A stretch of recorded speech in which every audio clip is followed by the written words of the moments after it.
Welcome to the Deep Dive. Today, we are taking a look at an artist whose life, whose career was just so much richer, so much more complex than, the one single role most people remember him for. Mm-hmm. We're doing a deep dive into the legacy of Malcolm-Jamal Warner. Yes, the actor, but also the director, the celebrated poet, the Grammy-winning musician. His journey, it spanned, 4 decades. Consistent creativity, constant reinvention. It really did. And it's genuinely tough to find another child star who managed that kind of escape, Yeah. Shedding that defining character, but also hitting such high points in completely different fields. Right. Our sources, they paint this picture of just relentless dedication, not just acting, obviously, but jazz, spoken word, filmmaking too. For you listening, this dive is kind of a shortcut to grasping the sheer scale of what he achieved outside of, primetime TV. Yeah, and our mission today is synthesis. We want to go beyond just the timeline. We want to understand the why, why the pivots. From the sitcom set to directing, say, New Edition music videos. Yeah. From dramatic TV shows to, the Grammy stage. We really need to explore those achievements that often get overlooked. Especially, I think, his status as a serious, recognized artist in literature and music. And maybe the best place to start, for context, for understanding that whole trajectory, is his name, the origin of his name. Okay. He was born August 18th, 1970, Jersey City, New Jersey. And his parents, they chose names from two, towering figures, really representing different but, equally powerful streams of Black culture and social excellence. Who were they? Civil rights leader Malcolm X and the hugely influential modern jazz pianist Ahmad Jamal. Wow. Okay, that is fascinating. Because right away, that sets up this kind of dual mandate for his life, doesn't it? Yeah. Social consciousness on one hand, artistic rhythm on the other. Exactly. It almost suggests this expectation, this level of excellence in both areas way before he ever even thought about auditioning for TV. Precisely. And then the family moves. They go to Los Angeles when he's only 5.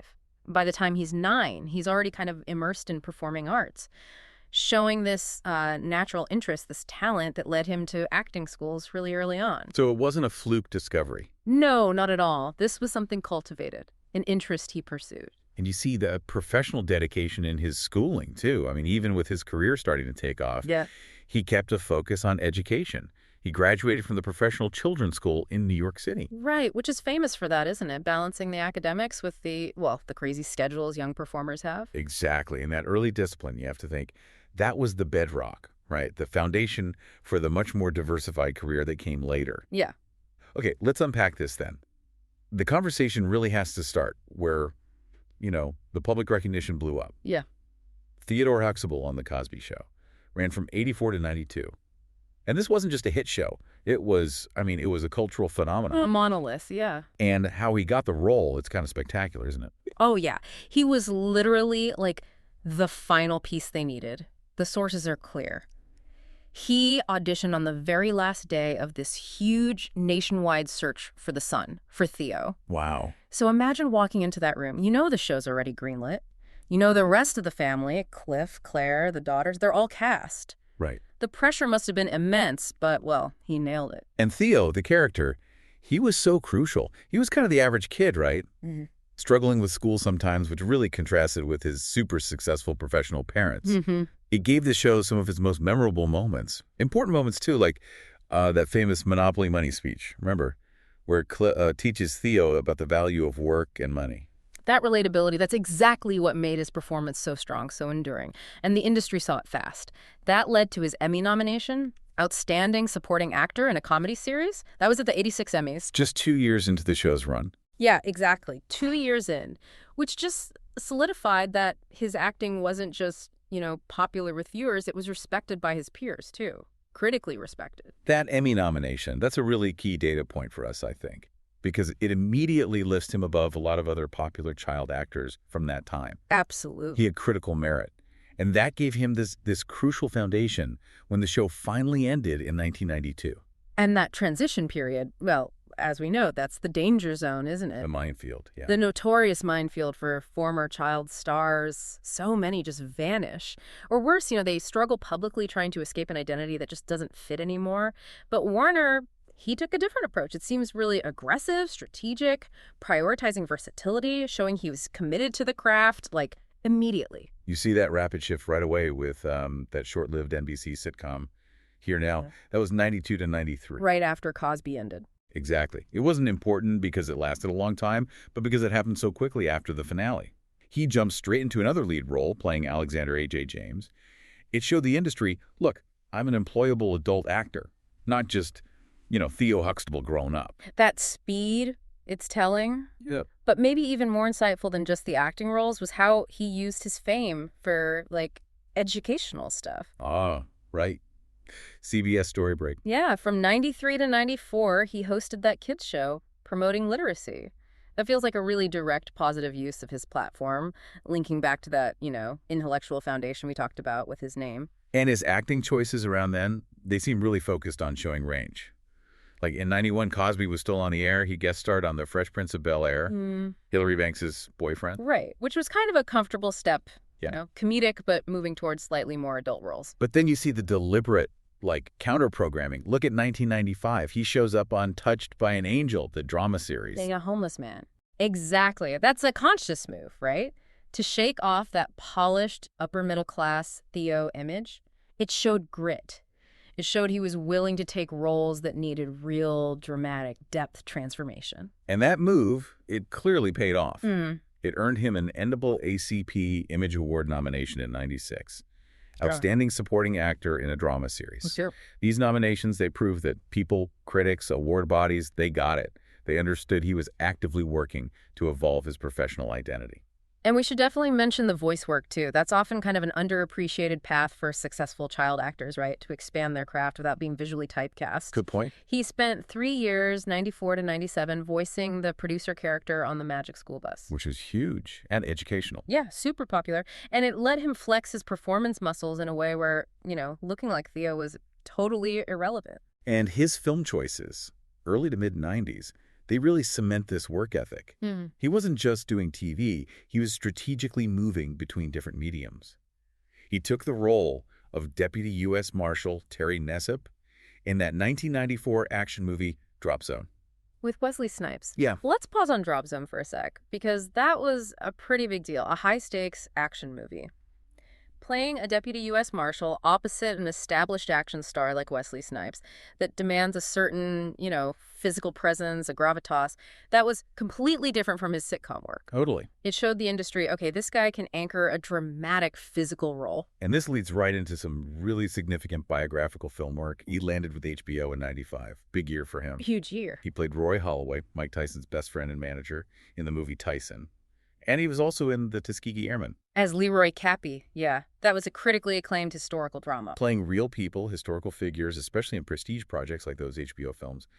It just demonstrated this commitment to serious dramatic acting, to historical storytelling. He was moving so seamlessly, so rapidly between action, drama, comedy, animation. This period, it wasn't about struggling to find work. It was clearly about aggressively diversifying his portfolio, building that foundation. So if part one was about, transition and maybe even survival in the industry post-child stardom, part two feels like it's about achieving real creative control. And it's pretty rare, isn't it, for actors, especially young ones, to transition behind the camera while they're still, super famous for their main show. That's where you see the foresight again. Warner started directing episodes of The Cosby Show itself. Right, while he was still Theo. Yeah, which is an incredible move. It shows this proactive desire to understand how production works, not just performance. He wasn't waiting for the show to end to figure out his next step. He was learning the trade from the inside on one of the biggest shows ever. And he didn't just stick to directing sitcoms either. He moved pretty quickly into the music video world, which, back then, late 80s, early 90s, that was a super vibrant, highly visual medium.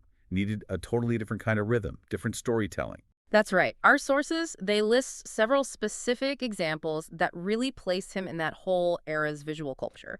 1989, he directed the video for New Edition's Any Heartbreak. Wow, New Edition. That's huge. Think about the context. New Edition was massive then, basically pioneering that whole new jack swing sound. Their videos needed complex choreography, that visual gloss, strong narrative pacing. It's a really remarkable visual pivot for the guy still known primarily as Theo Huxtable. Totally. And he also directed rapper Special Ed's I'm the Magnificent that same year, 1989. Okay. And later, in 94, he directed the British R&B group Five Stars video for I Love You for Sentimental Reasons.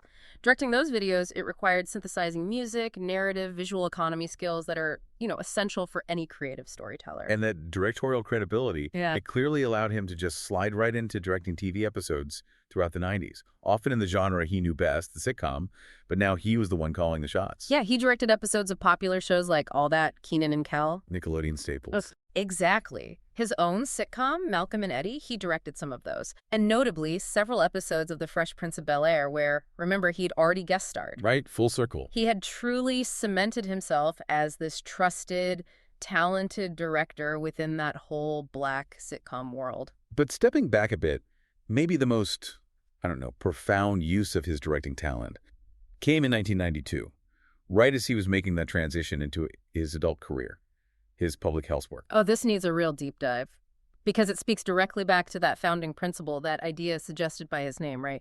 Social consciousness. Okay. So 1992, the social climate around HIV and AIDS was just critical. Misinformation was everywhere, especially about how it spread, how to prevent it, particularly among young people. Warner directed this teen-focused public health video, Time Out, The Truth About HIV, AIDS, and You. And the timing here is crucial, isn't it? And the star power he could pull together. This was right after Magic Johnson's announcement in late 91 that he was HIV positive. Which just galvanized the whole conversation.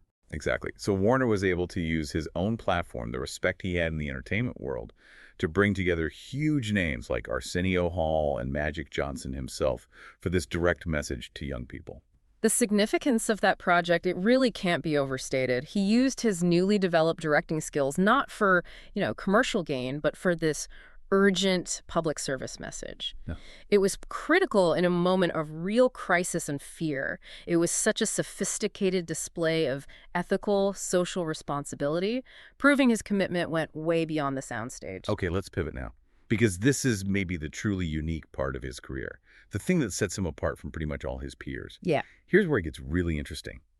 His life as a professional, acclaimed spoken word artist and musician. Yeah. His multi-hyphenate status wasn't just acting and directing. It was rooted in jazz. This was clearly his creative core, running parallel to all the mainstream acting work he was doing. His musical exploration, it officially kicked off in the early 2000s, rooted in jazz funk. 2003, he drops his debut EP, the Miles-long mixtape. Then his second CD, Love and Other Social Issues, came out in 2007. And this wasn't just some celebrity, mess around with music. No. But the sources say he was proficient on the bass guitar. And his performances, they were this conscious fusion. He performed his own spoken word poetry over original music and bass lines that he created himself. Yeah, it was an intellectual thing, a deeply personal artistic statement that connected the rhythm of jazz to the rhythm of poetry. He was moving in these sophisticated, often kind of niche artistic circles. And that commitment, that dedication, it led to the ultimate validation, didn't it? A Grammy Award in 2015. A Grammy. He won Best Traditional R&B Performance for his contribution to the track Jesus, Children of America. It was a cover of the Stevie Wonder song done by the Robert Glasper Experiment featuring Lala Hathaway. Okay, let's connect this to the bigger picture for a second. That collaboration, Robert Glasper Experiment, Lala Hathaway, that puts him right in the thick of the modern jazz and R&B fusion scene, working with Grammy-winning heavy hitters. Absolutely. Yeah. The Robert Glasper Experiment, they're known for blending hip-hop, jazz, soul into these really complex modern arrangements. For Warner to be featured on a track of that caliber, it's just astounding, really. And his contribution wasn't just like a minor feature, it was pivotal. Totally pivotal. He performed a dedicated poem on the track. And what's critical here for you, the listener, is the subject matter. He wrote and performed that poem as this intensely emotional dedication to the victims and the families of the Sandy Hook Elementary School shooting. Wow. So his Grammy win, it wasn't just an artistic achievement. It was an act of political and social mourning. Using the power of spoken word and music to process a national tragedy. Yeah. That's a huge moment of synthesis for his career, isn't it? It solidifies him not just as a successful transition story, but as a Grammy-winning artist, using his platform for really profound commentary. And that recognition, it continued, and perhaps even more surprisingly, it kind of pioneered a new category. His 2022 spoken word poetry album, Hiding in Plain View, it got a nomination for Best Spoken Word Poetry Album at the 65th Annual Grammy Awards. Okay, this raises an important question then. Why is that specific nomination so significant? What's the big deal there?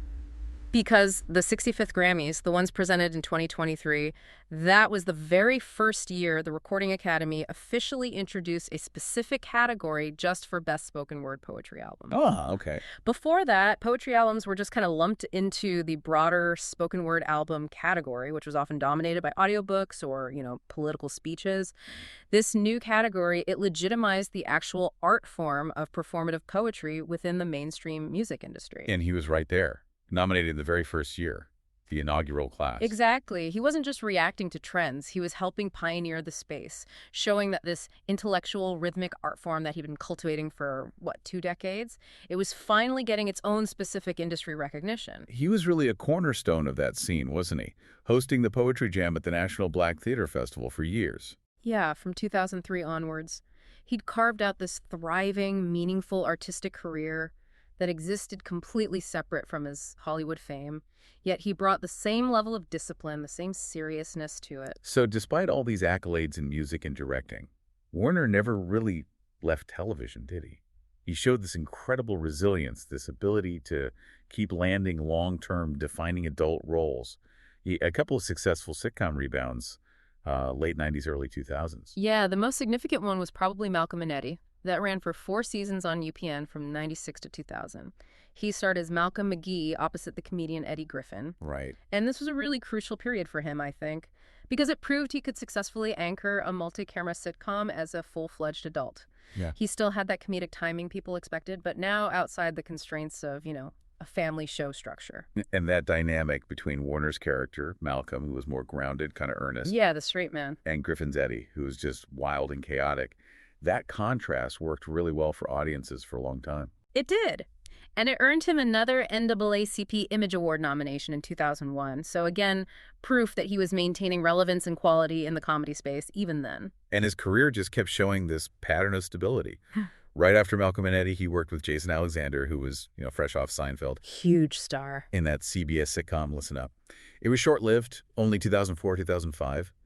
But it was highly anticipated. His consistency in just getting these kinds of main cast roles is almost unmatched among his child star peers. It really is remarkable. But the 21st century also saw him continue that pivot towards dramatic work, genre work, refusing to be pigeonholed.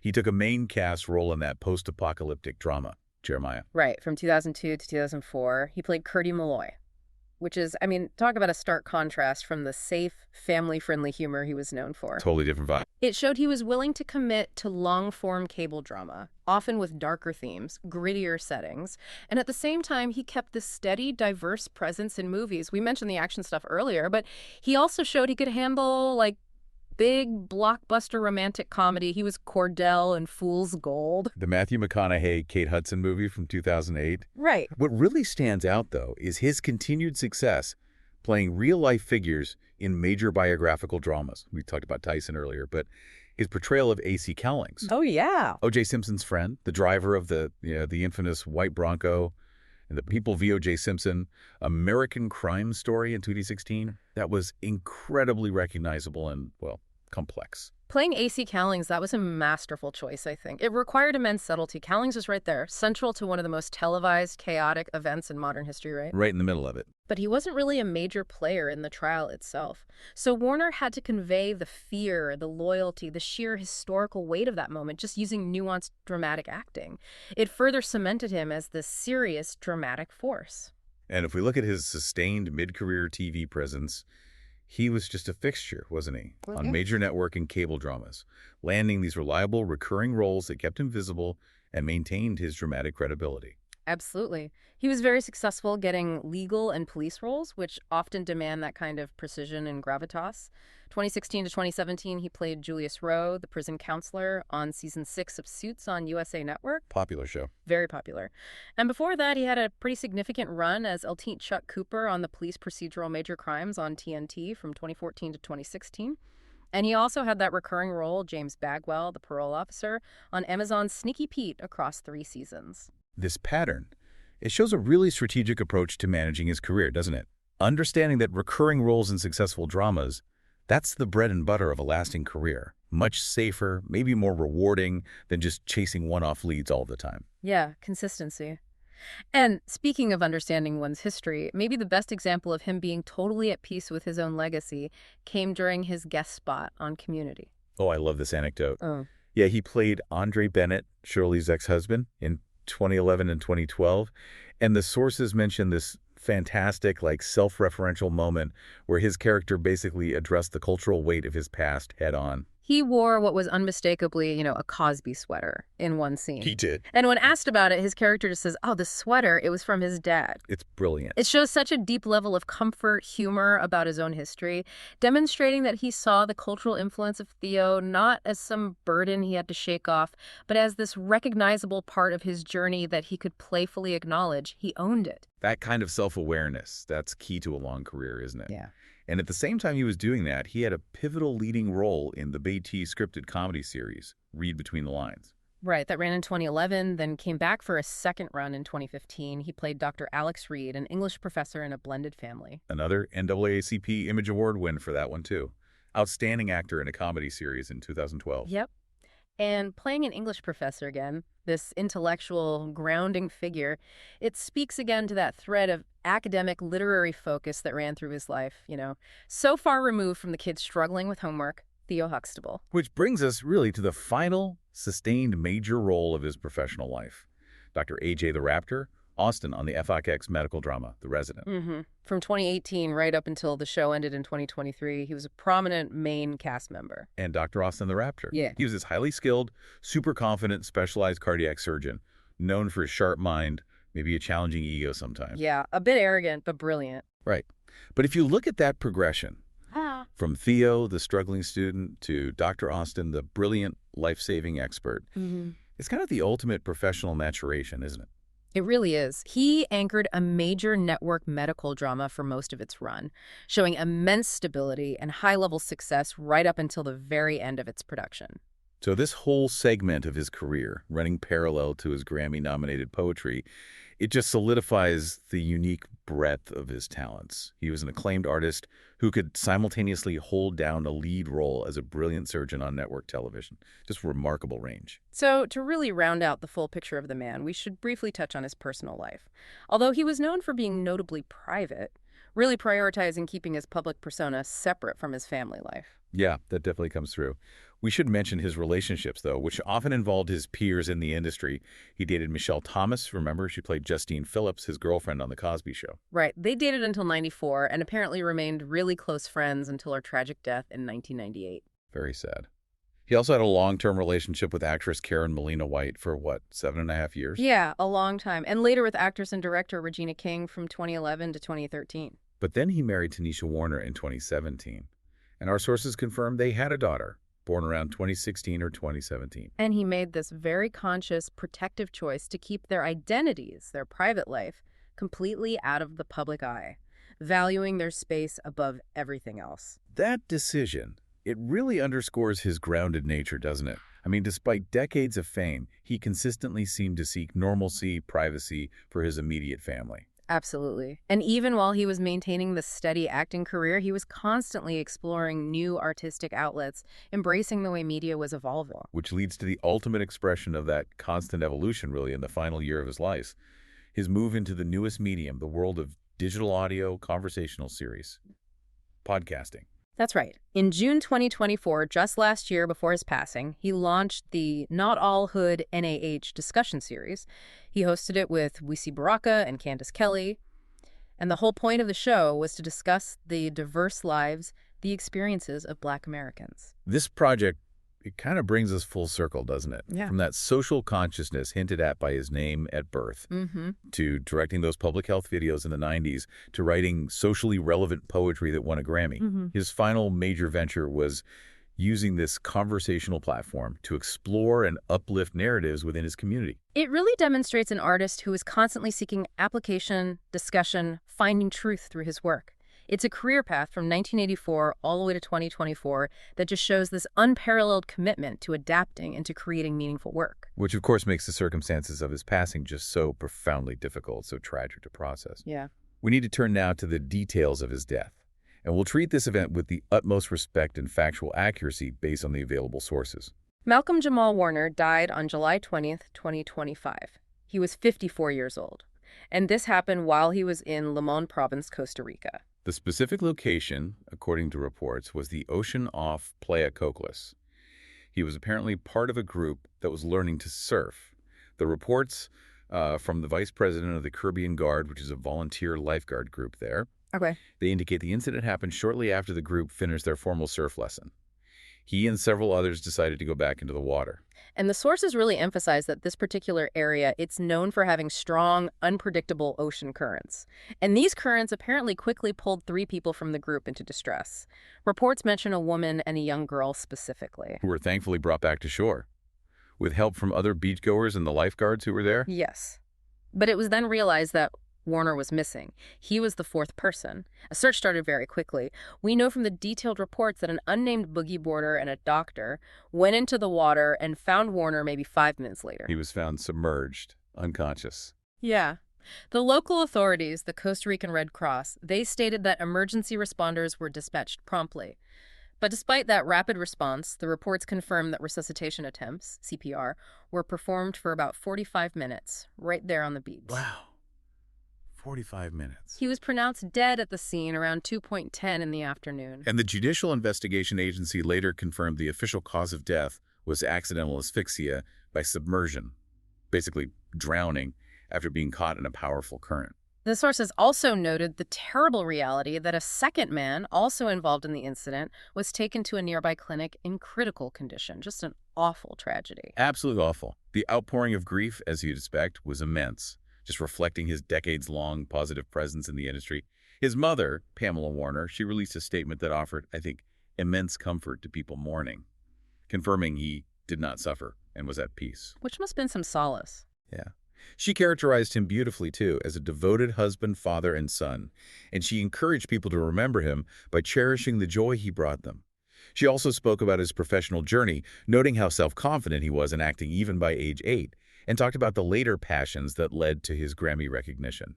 And she announced plans for a public memorial, didn't she? Later in 2025 or maybe early 2026? Yes. And tributes just flooded in from across the whole spectrum of his career, from his Cosby Show co-stars like Bill Cosby and Raven Simonet, to his adult co-stars like Morris Chestnut, Karen Molina White, Eddie Griffin. Even major figures from the music world like Beyoncé paid tribute.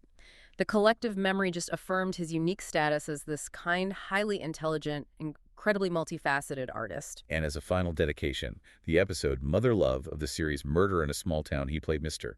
In that show, that episode was posthumously dedicated to his memory, which confirms that even in his final roles, his impact was deeply felt by the production community.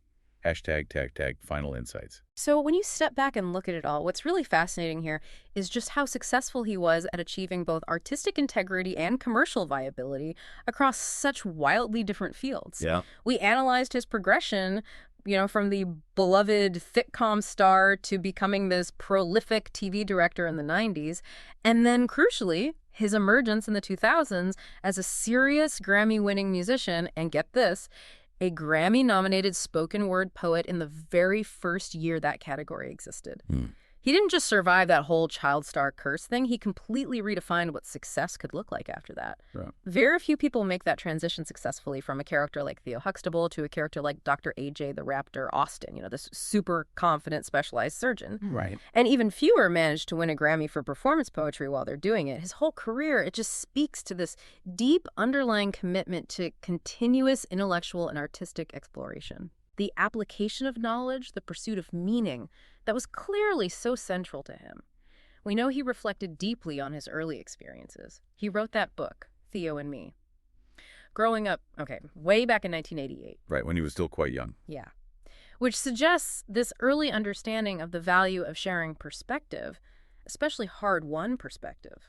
So if we connect that to the bigger picture, knowing his passion for the intellectual, playing an English professor, being a poet, hosting a podcast focused on social narratives, and then add the technical knowledge he gained from his adult roles, especially playing that highly specialized doctor on The Resident.